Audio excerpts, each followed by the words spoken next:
Let's take it. Hadirin hadirat yang dirahmati Allah Subhanahu wa taala. Pada hari ini kita coba membahas mengenai GPS tracker. Namun kita kaitkan dengan ikhtiar kita dalam mengamankan aset kendaraan.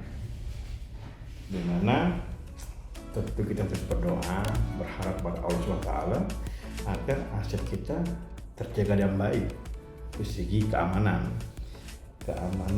untuk sopir kita yang membawa kendaraan, tentu juga keamanan untuk kendaraan atau aset yang milik perusahaan kita, dan juga barang yang diangkut. Nah, ini kaitannya bagaimana kita coba berikhtiar tapi tetap melakukan preventif, suatu solusi, suatu strategi bagaimana menggunakan teknologi IoT, Internet of Things yang berbasis GPS tracker. Nah, kita akan bahas lebih dalam mengenai solusi ini buat mengamankan aset armada kita. Oke, sobat GPS semua, ini ada pertanyaan nih dari sobat GPS. Poinnya kurang lebih begini. Sobat GPS ini baru usaha rental mobil. Nah, dan penyewanya itu rata-rata maunya bawa sendiri, lepas kunci. Nah, ini ada solusinya nggak? Bagaimana agar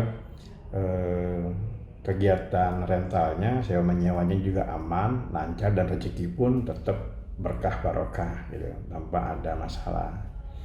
Nah, kita coba kulas. Berarti ada kendaraan, aset kendaraannya, ada juga penyewanya. Nah, tapi harus lepas kunci. Nah, maka yang pertama yang jelas kita harus yakin betul dengan si penyewa. Apakah penyewa ini orang yang kita kenal, mungkin keluarga atau referensi dari teman, saudara, rekan kerja. Nah, yang pertama harus kita kenal dulu, mungkin harus tahu alamat rumahnya, identitasnya pun jelas, KTP-nya, ya kan. Nah, agar kita untuk berkomunikasi bisa lebih lancar. Namanya penyewa jelas, terus alamatnya jelas, ya kan. Ya, alamatnya jelas, dan juga kalau bisa ada yang mereferensikan, ya itu lebih baik. Nah, yang kedua, setelah ada administrasi jelas, yang kedua kita juga harus melengkapi armada atau aset kendaraannya ada fungsi security-nya, keamanannya, di mana dengan kondisi sekarang zaman digitalisasi ada perangkat namanya GPS tracker. Nah, ini cocok dan juga wajib bagi pengusaha rental yang menyewakan kendaraannya. Kenapa? Ya karena sebagai keamanan. Ya, jadi secara garis besar begini, perangkat GPS diinstal di kendaraan itu kondisinya istilahnya itu tampak kelihatan, bisa di bawah dashboard ataupun di sisi kiri kanan atau di belakang. Prinsipnya harus ada power untuk mengkonekkan perangkat GPS tracker ini. Nah, di situ kita sebagai pemilik kendaraan dengan menggunakan teknologi tadi kita bisa lihat, kita bisa monitoring melalui handphone. Nah, dari handphone kan itu kita bisa tahu handphonenya posisinya di mana, alamatnya, ya, kecepatannya. Nah, itu kita dapat informasinya dengan menggunakan perangkat GPS tracker.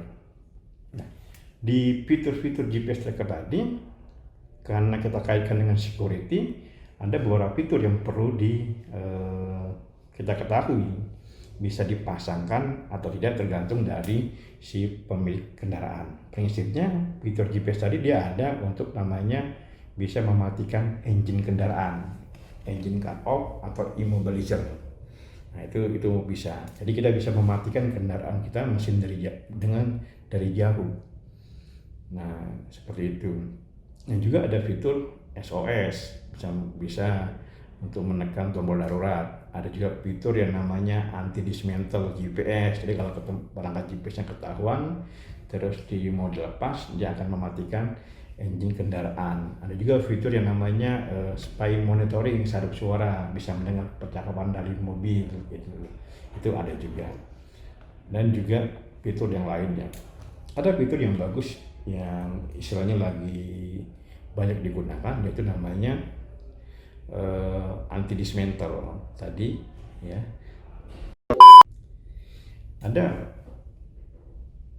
Ada fitur keamanan yang bagus yang biasa dipakai, itu namanya fitur auto guard. Prinsip kerjanya nggak berbeda dengan engine cut off, namun ini bisa digunakan untuk memastikan kendaraan kita parkir itu aman.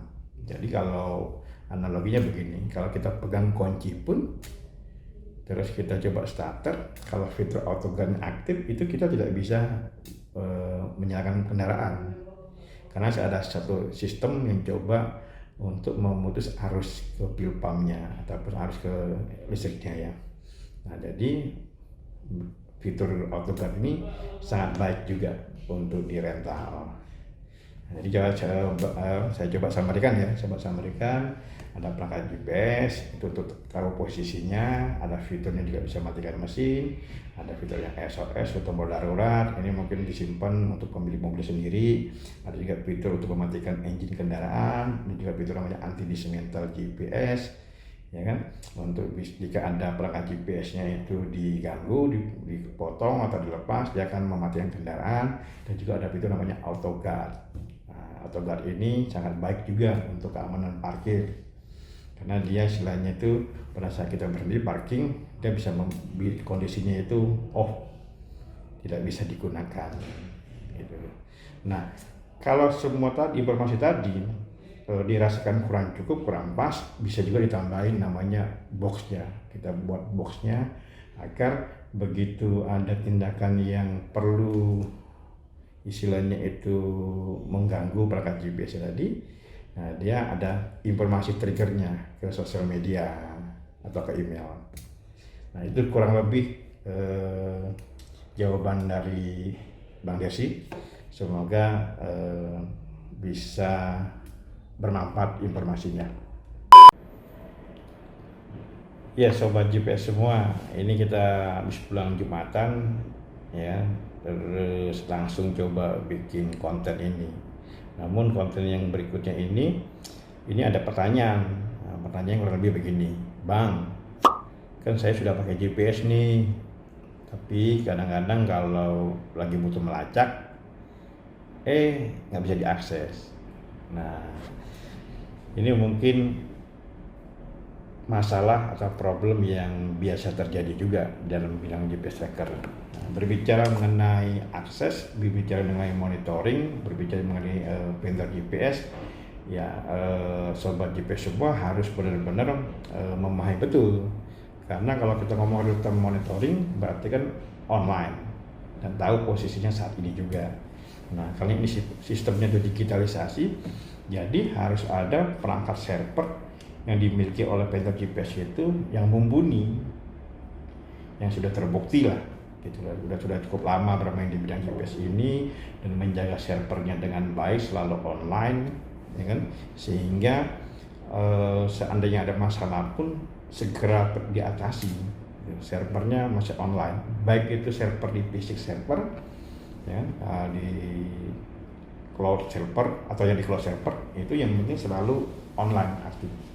Nah, mungkin masukan dari Bang Rizky adalah sobat GPS ini harus serius dan benar-benar mau melakukan effortnya untuk tahu lebih dalam. Pada saat memilih vendor GPS-nya, pastikan vendor GPS-nya sudah expert di bidangnya, sudah cukup lama di bidang GPS ini gitu. Sehingga lihat juga ulasan-ulasan di internet ataupun tanya ke marketingnya mengenai problem-problemnya apakah sering terjadi apa tidak. Nah, kalau terjadi berapa lama, bisa up lagi servernya. Kalau sudah ketemu, udah cocok, ya silakan pilih. Nah, biasanya kalau main GPS sudah lama, sudah expert di bidangnya ini, dia tahu betul bahwa ini adalah hal yang penting, harus dijaga, tidak boleh terjadi dikit-dikit susah dilihat, susah diakses, susah dimonitoring. Nah ini repot kan. Semoga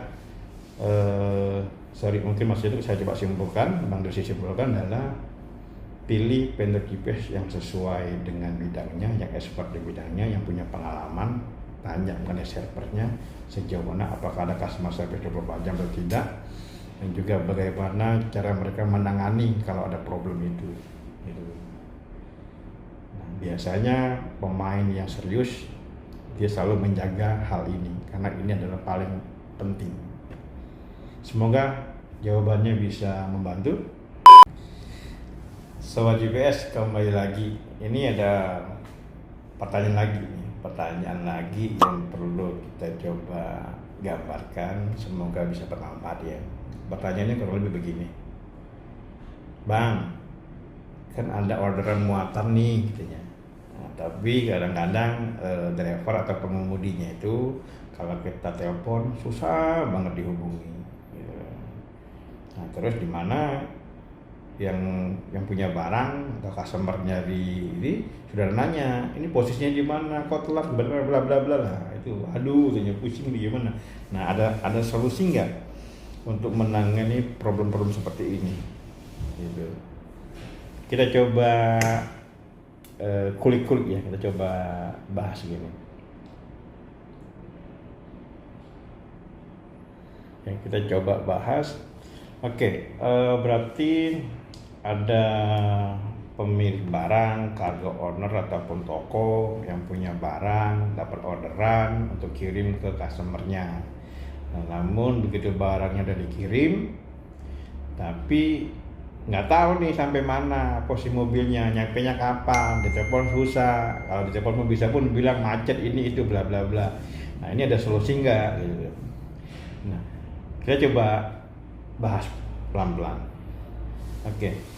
Dalam suatu bisnis, dalam suatu proses tadi, distribusi tadi, memang kita ada kendaraannya harus layak jalan, dan juga kita ada tim, yaitu karyawan kita, sopir kita, ya kan, yang membawa kendaraannya ke customer. Nah, memang secara moral, secara intuisi kita bisa berkomunikasi dengan baik, menyampaikan dengan baik bahwa tolong, ya kan, dengan sopan, tolong ini dikirimkan ke customer kita karena customernya butuh bla bla bla bla, butuh cepat segala macam, jadi tolong cepat. Nah itu pun adalah hal yang bagus, positif, agar antara yang memberi pekerjaan, apakah itu yang punya perusahaan ataupun orang operasionalnya, dan orang yang disuruh itu kalau juga apakah itu seperti tadi, ada suatu komunikasi sehingga komunikasi batinnya itu baik, dan juga dalam perjalanan menghantar pun dengan juga niat baik dan tujuan baik sampai itu harus dilakukan.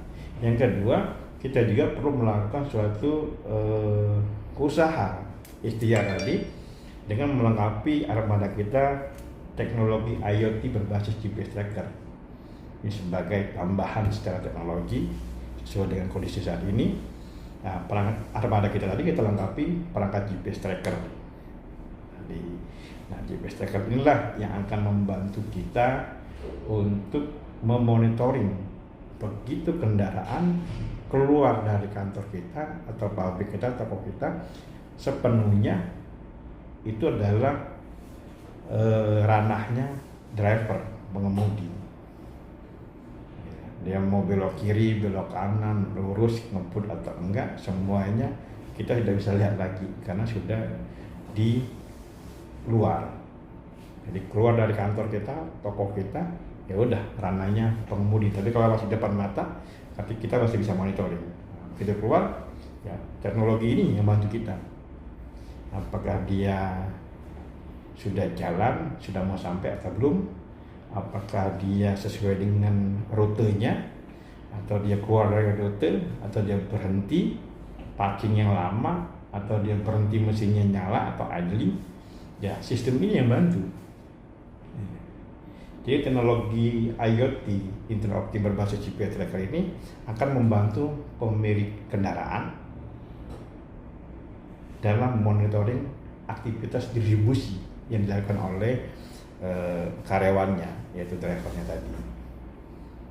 Begitu dia engine on, mesin nyala, mulai berjalan, situ secara sistem sudah terlihat kecepatannya, alamatnya atau posisinya, ya kan? Kalau kita pasang sensor pintu mobil box kita misalnya tertutup atau terbuka, itu terlihat dengan jelas.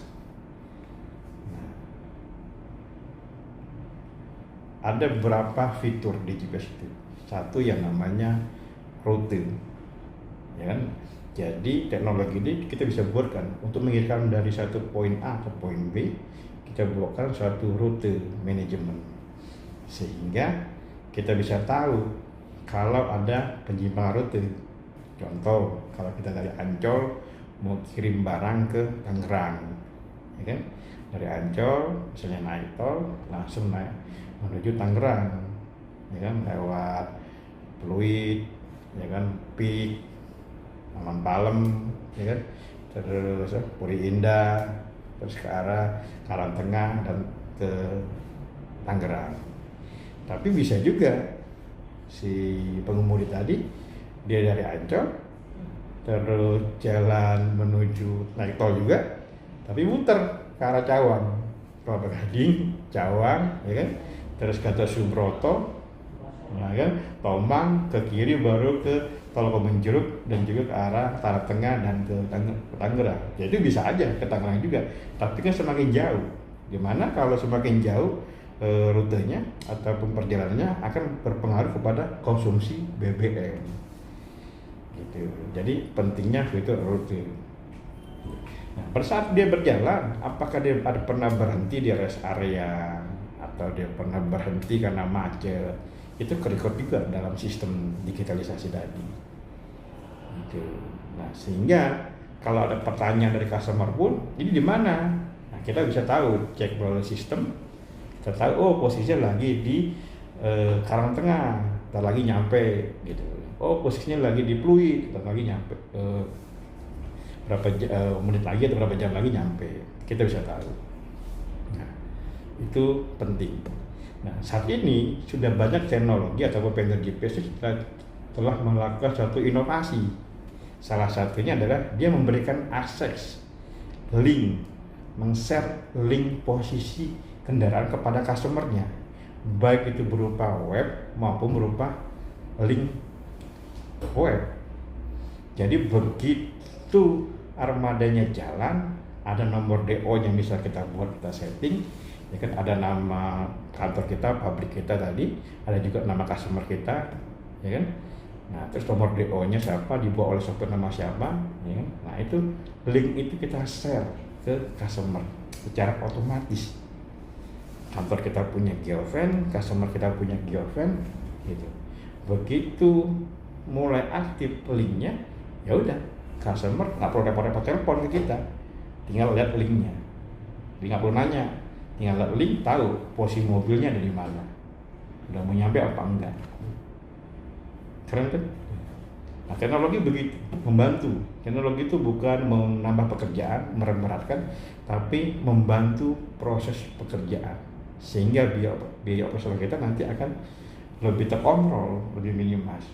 Baik lagi, link tadi akan selesai dilihat oleh customernya bila kendaraan sudah masuk ke geofence tujuan ke customer tadi, atau setelah dia keluar dari situ, itu istilahnya ada settingan lah, ada settingan opsinya, opsi komplitnya pas masuk atau pas bongkar atau pas keluar.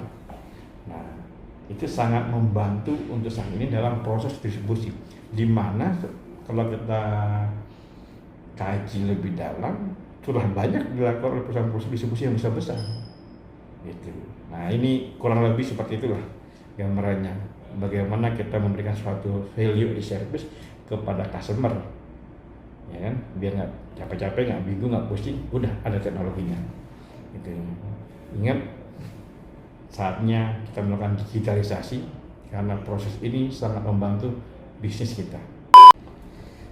Oke, sobat GPS, kembali lagi, jangan bosan ya. Ini konten untuk edukasi bagi semua sobat GPS yang pengen tahu lebih dalam mengenai teknologi IoT berbasis GPS tracker dan juga bisa memberikan solusi kepada customernya, prospeknya. Ada pertanyaan lagi, kurang lebih begini, Bang, masa sih kendaraan saya keluar masuk bengkel terus, income-nya belum banyak tapi pengeluarannya udah banyak, bingung nih. Ada solusi nggak, bagaimana? Oke, kita coba telah ya, biaya pengeluaran yang banyak dalam suatu proses distribusi. Cost angkut atau biaya angkut atau biaya distribusi itu ada beberapa faktor, mungkin antara lain itu adalah konsumsi BBM, konsumsi bensinnya ya, solarnya. Yang kedua adalah biaya tol misalnya, biaya parkir gitu. Yang selanjutnya adalah biaya ban atau biaya spare part lah ya, spare part mobil gitu. Dan juga ada biaya-biaya lainnya lah, biaya mail, biaya koordinasi dan biaya-biaya lainnya. Tapi kita coba bahas sisi yang berhubungan dengan IoT, Internet of Things berbasis GPS tracker. Apakah dengan armada yang dilengkapi oleh perangkat GPS akan membantu untuk mengontrol atau meminimalisasi biaya operasional? Oke, yang pertama BBM atau solar sendiri itu penyebab dia itu konsumsinya besar adalah antara lain itu adalah tingginya perjalanan ya, jarak tempuh. Semakin jauh jarak tempuh, semakin besar biaya BBM consumption-nya.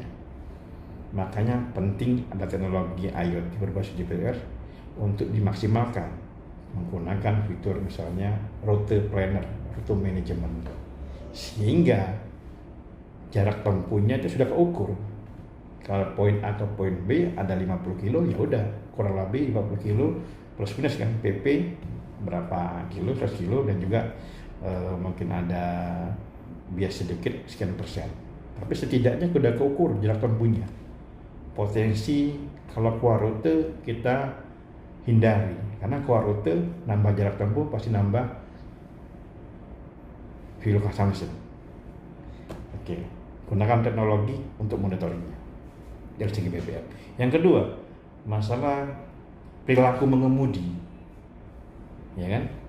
Bisa juga pengemudi yang bawa kendaraan kita itu sering misalnya berhenti tapi mesinnya nyala, nongkrong, apalagi kendaraannya ada AC-nya, berhenti mesin nyala ada AC dan waktu yang lumayan lama akan membuat fuel consumption atau konsumsi solar kita semakin tinggi.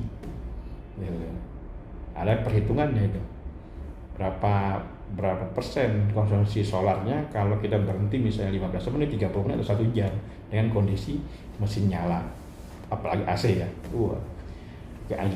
Dan juga yang ketiga ada perilaku pengemudi, apakah sering kebut-kebutan, ngegas, RPM tinggi, ya kan, ngerem mendadak, ngegas, akselerasi, ngerem mendadak, cornering, harsh corner.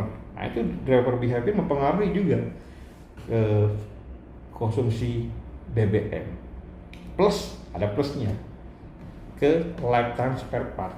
Semakin cara mengemudinya itu ugal-ugalan ataupun ya cara itunya itu ini akan membuat lifetime dari spare partnya cepat aus, baik itu seperti kampas rem, ban, ya kan.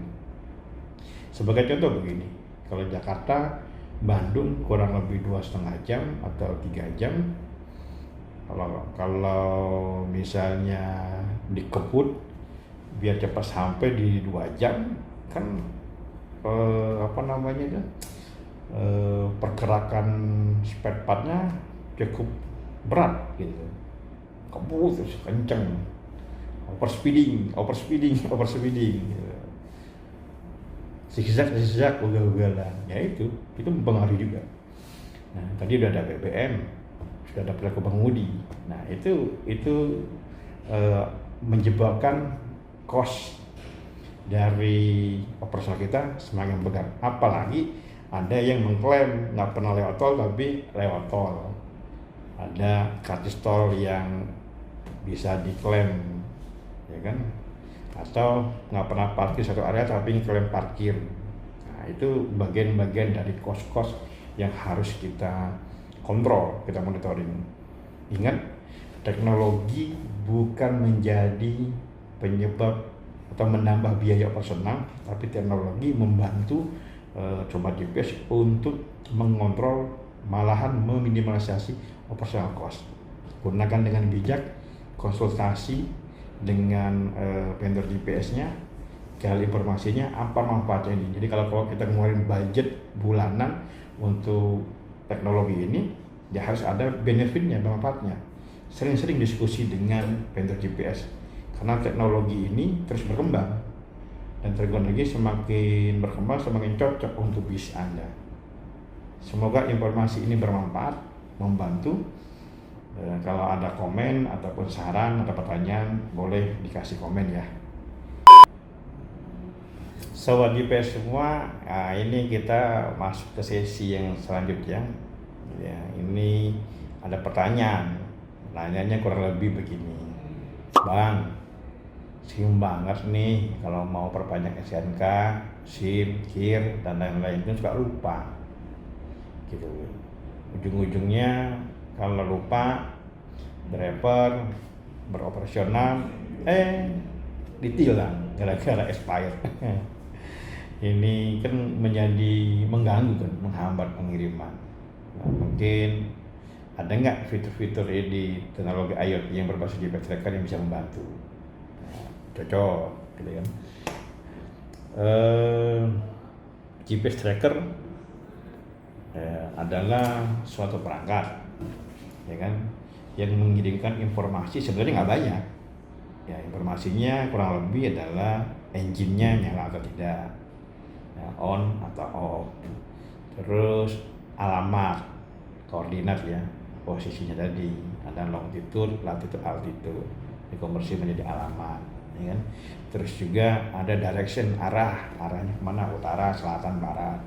Ada juga informasi yang dikirimkan oleh perangkat GPS itu adalah speed, kecepatannya berapa. Nah, di situ semua data-data dikirim, ada informasinya, GPS time-nya, ada GSM time-nya, masuk ke server. Kalau perangkat GPS-nya itu ada aksesoris pintu, informasi pintunya itu terbuka atau tertutup, ya kan? Nah, itu aja, nggak banyak data yang dikirimkan dari GPS. Nah, begitu masuk ke server, nah, biasanya vendor GPS itu punya fitur-fitur. Nah, mungkin biasanya ada yang menamakan adalah sistem manajemen ya, sistem maintenance. Nah, bagaimana data GPS tadi itu kan dapat informasi kilometernya, dapat informasi waktu tempuhnya. Nah, itu dikonvert, ada dibuat algoritmanya sehingga menjadi fitur service maintenance sebagai reminder. Kapan harus ganti oli, kapan harus servis, kapan harus SNK, perpanjang SNK, KIR, segala macam. Nah, fitur-fitur itu yang sistemnya bisa diinput di awal. Odometer awalnya berapa? Jadi kalau odometernya sekarang misalnya 10.000, di kilometer 5.000 nanti, begitu data GPS memberikan data, jalannya udah 5.000 kilometer. Nah, nanti perangkat sistem tadi akan memberikan reminder berupa email atau berupa kiriman di sosial media ke Telegram ya, untuk mengingatkan kapan harus ganti oli karena waktu kilometer udah mendekati. Gitu.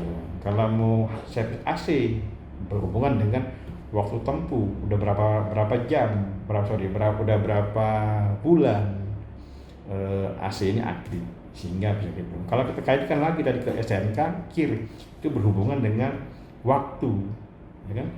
Nah, kita juga bisa input ke sistemnya kapan expired dari SIM kita, SNK kita, KIR-nya, sehingga tools legal dalam berkendara tadi terkontrol.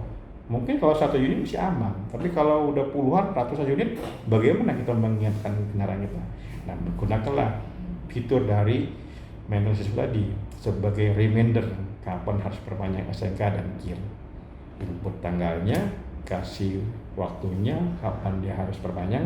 Kalau bisa biasanya mungkin 1 bulan sebelum waktunya perpanjang, sehingga kita punya kesempatan untuk mempersiapkan. Lagi-lagi teknologi IoT berbasis GPR sangat bermanfaat untuk mengawasi aset kendaraan. Semoga informasinya bermanfaat, cukup membantu.